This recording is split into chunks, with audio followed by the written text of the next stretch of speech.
প্রিয় ছাত্রছাত্রী, কেমন আছো তোমরা সবাই? আশা করি তোমরা সবাই অনেক ভালো আছো। তো আজকে আমি তোমাদের বিজ্ঞান বইয়ের দ্বিতীয় অধ্যায়ের জীবজগৎ এই অধ্যায়ের কিছু পাঠ আলোচনা করব। তো প্রথম আমাদের যে বিষয়টি আসছে সেটি হচ্ছে জীবজগৎ বলতে কি বোঝায়। জীবজগৎ বলতে কি বোঝায়?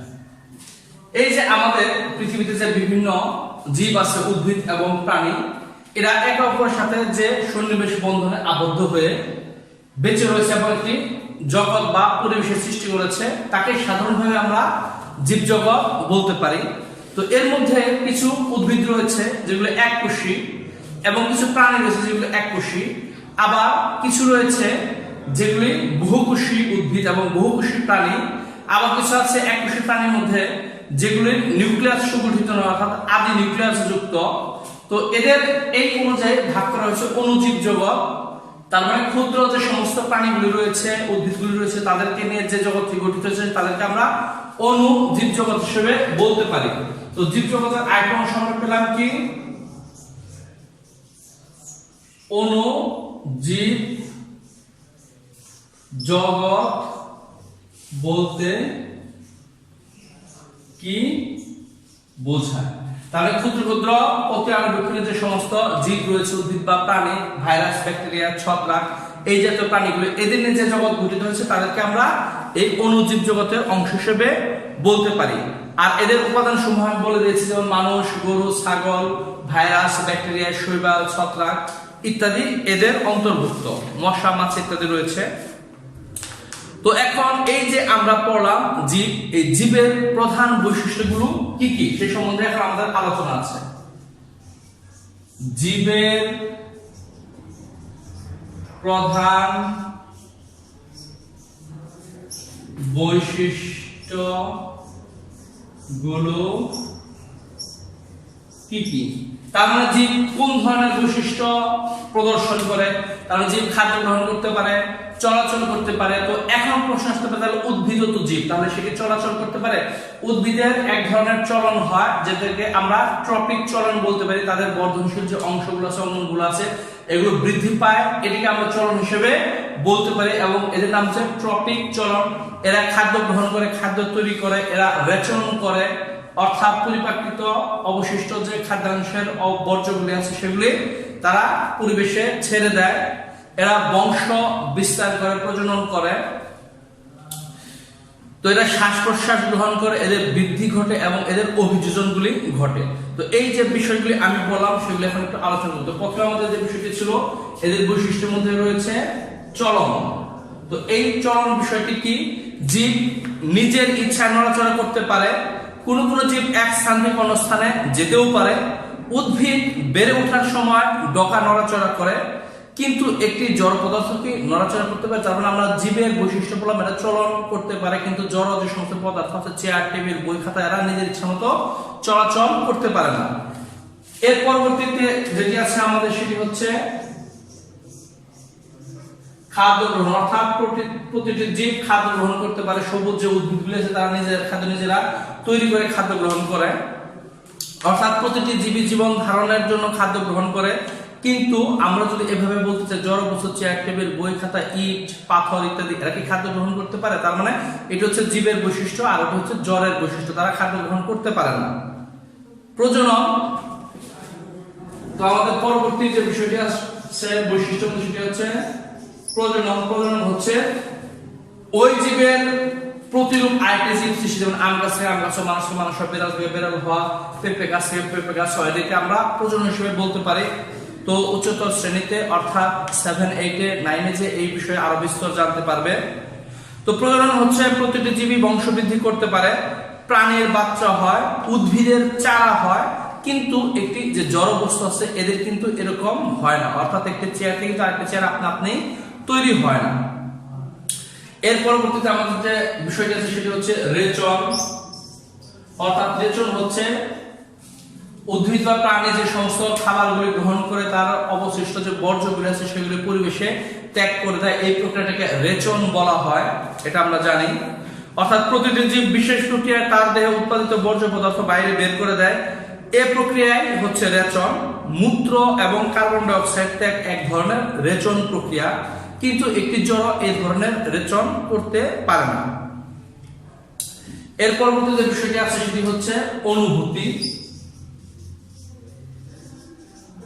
আমরা জানি জীবদেহের গঠন আর কাজের এককে কোষ বলা হয়। এই কোষের মধ্যে আমরা একটি প্রকারভেদ করব উচ্চতর ক্লাসে 7-8 এ, সেটা হচ্ছে নিউরন অথবা স্নায়ুতন্ত্র। অর্থাৎ এটি উদাহরণীয়ভাবে বলতে পারি, আমাদের হাতে যদি একটি মশা কামড় দেয় তাহলে আমাদের মস্তিষ্ক সেই বার্তাটি প্রেরণ করে যে মশাটিকে মারার জন্য। আসলে ঘটনাটি ঘটে যখন মশাটি হাতে বসে, তখন আমাদের যে স্নায়ু আছে, স্নায়ুতন্ত্র, সেই স্নায়ুতন্ত্রটি উদ্দীপনা সৃষ্টি করে মস্তিষ্কে প্রেরণ করে যে মশা ওখানে বসেছে, এবং মস্তিষ্ক আমাদের কমান্ড করে হাতটিকে ওখানে রেখে মশাটিকে তাড়ানোর জন্য বা মারার জন্য। এটি হচ্ছে আমাদের অনুভূতি। দুঃখ, বেদনা, কষ্ট এগুলো হচ্ছে সবে কি অনুভূতি, কিন্তু একটি জড় পদার্থের এ ধরনের অনুভূতি হয় না। তার মানে জীবের আরেকটি বৈশিষ্ট্য হচ্ছে কি অনুভূতি। তো এর পরবর্তীতে আছে শ্বাস প্রশ্বাস।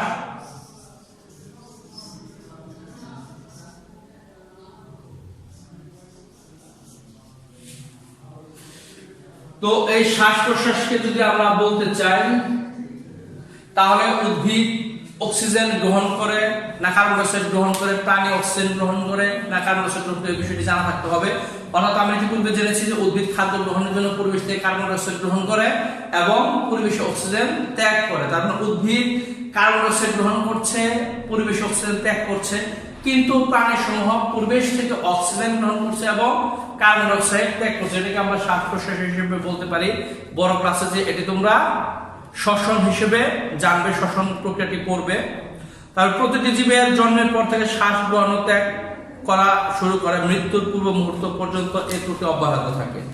এবার রয়েছে বৃদ্ধি, অর্থাৎ প্রতিটি জীব আকারে আয়তনে বৃদ্ধি পায়, কিন্তু একটি জড় পদার্থ এরকম আকার আয়তনে বৃদ্ধি পায় না। এর পরবর্তী যে বিষয়টা আসছে সেটা হচ্ছে অভিযোজন। কিন্তু এই অভিযোজনটি আমাদের জন্য খুবই গুরুত্বপূর্ণ, কারণ হচ্ছে অভিযোজন হচ্ছে পরিবেশের সাথে জীবের যে খাপ খাওয়ানো, তাল মিলিয়ে চলা, এটি হচ্ছে অভিযোজন। অর্থাৎ একটি অঞ্চলের উদ্ভিদ বা প্রাণী অন্য অঞ্চলে যদি যায় তবে তার পরিবেশের যে তারতম্য ঘটে বা পরিবর্তন ঘটে, এই পরিবেশের পরিবর্তন ঘটার ফলে তারা কি করতে পারে না, সেই পরিবেশে টিকতে পারে না। এজন্য তাদের অভিযোজন বা পরিবেশের সাথে খাপ খাওয়ানোটা অতি গুরুত্বপূর্ণ বা প্রয়োজন। তো এখন আমরা এই জীব জগৎ কি, অণুজীব জগৎ কি, জীবের যে প্রধান বৈশিষ্ট্যগুলো ছিল এগুলো সম্বন্ধে আমরা জানলাম। এবার আমরা জানবো জীব জগতের শ্রেণীকরণ।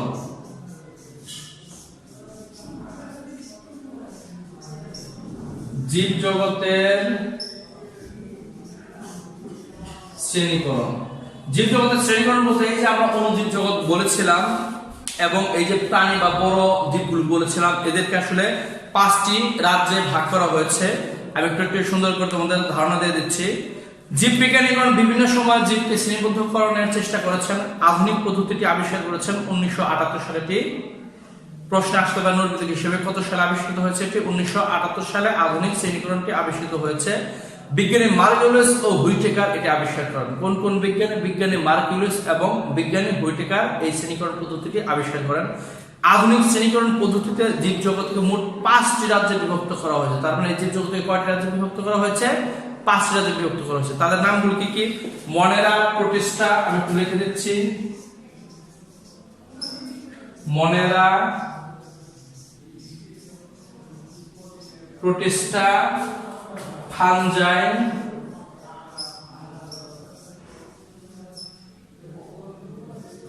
প্লান্টিং এবং অ্যানিমেলিয়া।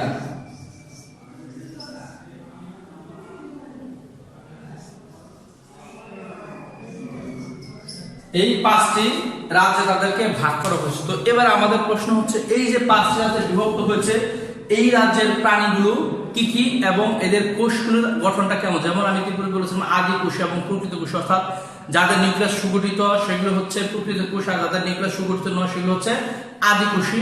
এদের উদাহরণগুলো আমাদের জানতে হবে। তো মনেরা, এই মনেরা রাজ্যের অধীনে জীবের বৈশিষ্ট্যগুলো কি কি? জীবটি এককোষী এবং এদের কোষে সুগঠিত নিউক্লিয়াস থাকে না। এরা খুবই ক্ষুদ্র এবং অনুবীক্ষণ যন্ত্র ছাড়া এদের দেখা যায় না। উদাহরণ হচ্ছে রাইজোবিয়াম। রাইজোবিয়ামটা হচ্ছে এই মনোরা রাজ্যের, আমাদের এই মনোরা রাজ্যের কোন প্রাণীটি, সেটা হচ্ছে রাইবোজিয়াম, এবং এটি নিউক্লিয়াসে সুগঠিত নয়, এগুলি আমাদের জানতে হবে। প্রোটিস্টা, এর অধীনে যে সকল জীবকে বিন্যস্ত করা হয় যাদের কোষ সুগঠিত নিউক্লিয়াস যুক্ত, এরা এক কোষী হতে পারে, এরা একক বা দলবদ্ধ ভাবে থাকতে পারে। উদাহরণ হিসেবে বলতে হবে ইউগ্লেনা এবং অ্যামিবা। এক কোষী প্রাণী ইউগ্লেনা এবং অ্যামিবা এই প্রোটিস্টা রাজ্যের অন্তর্গত। এদের কোষটি প্রকৃত নিউক্লিয়াস যুক্ত থাকে, সুগঠিত নিউক্লিয়াস থাকে। ফানজাই বা ছত্রাক, আমাদের ফানজাই বলি, তাহলে ফানজাই রাজ্যে ছত্রাকগুলো কি কি আছে সেগুলো একটু দেখে নিচ্ছি। এদের দেহে সুগঠিত নিউক্লিয়াস থাকে। এরা সাধারণত এককোষী বা বহুকোষী হয়। দেহে ক্লোরোফিল নেই, অর্থাৎ এরা নিজেদের খাদ্য নিজেরা তৈরি করতে পারে না, তাই এরা কি পরভোজী, অর্থাৎ খাদ্যের জন্য অপরের উপর নির্ভরশীল। উদাহরণ ইস্ট, পেনিসিলিয়াম, মাশরুম ইত্যাদি। তার মানে আমাদের উদাহরণ এবং এদের নিউক্লিয়াসটি সুগঠিত কি সুগঠিত না এই বিষয়ে একদম মুখস্থ থাকতে হবে। এরপর আছে প্লান্টি। প্লান্টি হচ্ছে উদ্ভিদ জাতীয়, আমরা জানি এরা প্রকৃত কোষী নিউক্লিয়াস সুগঠিত এবং এরা অনেক বড় প্রাণী, এরা উদ্ভিদ। এরা সাধারণত নিজেরা নিজেদের খাদ্য প্রস্তুত করতে পারে, অর্থাৎ ক্লোরোফিল যুক্ত। এরা স্বভোজী। এরা এক বা বহুকোষী হতে পারে। কোষ প্রাচীরগুলো সেলুলোজ দ্বারা নির্মিত, আমরা জেনেছি। এদের কোষ সুগঠিত নিউক্লিয়াস যুক্ত। উদ্ভিদে সবুজ কণিকা বা ক্লোরোফিল থাকে, তাই এরা নিজেদের খাদ্য নিজেরা তৈরি করতে পারে। উদাহরণ হিসেবে আমরা বলতে পারি ফার্ন, আম, জাম, কাঁঠাল গাছ ইত্যাদি। এবার আছে অ্যানিমেলিয়া। অ্যানিমেলিয়া হচ্ছে এই যে রাজ্যটি হচ্ছে প্রাণীদের রাজ্য, তোমরা বুঝতে পারছো। অ্যানিমেলিয়া এটি হচ্ছে প্রাণী জগৎ, মানে অ্যানিমেল থেকে অ্যানিমেলিয়া শব্দটি এসেছে। এসব জীবের কোষে সেলুলোজ নির্মিত কোনো কোষ প্রাচীর থাকে, অর্থাৎ কোষে আমরা জানি প্রাণী কোষে কোনো কোষ প্রাচীর থাকে না, শুধু কোষে সেলুলোজ দ্বারা কোষ প্রাচীরটি থাকে। সাধারণত এই কোষগুলোতে প্লাস্টিড থাকে না, আমরা জানি উদ্ভিদ কোষে প্লাস্টিড থাকে, ক্লোরোপ্লাস্টিড, লিউকোপ্লাস্টিড, ক্রোমোপ্লাস্টিড এগুলি, অর্থাৎ তাদের বর্ণধারক বলা হয়। সপ্তম শ্রেণীতে আরো বিশদ জানতে পারবে। যেহেতু এদের প্লাস্টিড থাকে না, তাই এরা খাদ্যের জন্য উদ্ভিদের উপর প্রত্যক্ষ বা পরোক্ষভাবে নির্ভরশীল হয়ে থাকে। উদাহরণ মাছ, পাখি, গরু, মানুষ ইত্যাদি হচ্ছে এই অ্যানিমেলিয়া রাজ্যের অন্তর্গত। তো এই ছিল আমাদের আজকের পাঠ, আশা করি অনেক ভালো বুঝতে পেরেছ। এর পরবর্তী ক্লাসে আমরা অপুষ্পক উদ্ভিদ, সপুষ্পক উদ্ভিদ, এদের যে বৈশিষ্ট্যগুলি আছে, উদাহরণগুলো আছে, এগুলো নিয়ে আলোচনা করব। পরবর্তী ক্লাসে পূর্ব পর্যন্ত তোমরা সবাই বাসায় থাকো, সুস্থ থাকো, অনেক বেশি বেশি পড়াশোনা করো, মা বাবার প্রতি যত্নশীল হও, দায়িত্বশীল হও, মিথ্যা কথা বলা পরিহার করো, এই আশাবাদ ব্যক্ত রেখে আজকের ক্লাস শেষ করছে। ধন্যবাদ সবাইকে।